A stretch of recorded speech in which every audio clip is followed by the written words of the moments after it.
In today's video, I'm going to teach you how to add choice components in Glide.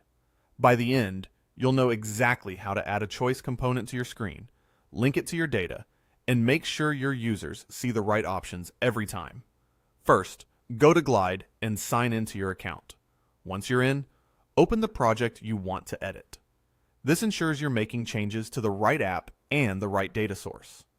If you have multiple projects, take a quick moment to confirm the app name and the screen you want to modify so your new component ends up exactly where you expect. With your project open, look to the left sidebar and click the plus Add Component button. This opens the component library where you can browse everything Glide offers. Scroll down to the Form Elements section and select Choice.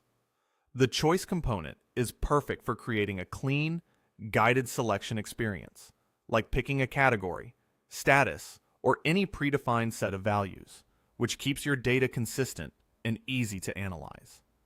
After you add the component, turn your attention to the right sidebar. This is where you configure how the choice works. Start by connecting it to a column. Think of this as telling Glide where to store the user's selection. Pick the correct table and column that should receive the value. If you're unsure, look for the column that currently tracks the field you're collecting. For example, category or priority. Choosing the correct column is crucial because it ensures the selection is saved in the right place and shows up correctly throughout your app. Next, add the choice options. These are the exact values your users will be able to pick from. Keep your list short, clear, and mutually exclusive, so there's no confusion. Use concise labels that your audience understands, and keep capitalization consistent for a polished look. You can reorder options to put the most common choices at the top, making the experience faster for your users. Once everything looks good, head to the top right corner and click Publish. Publishing saves your changes and pushes them live so users see the new choice component.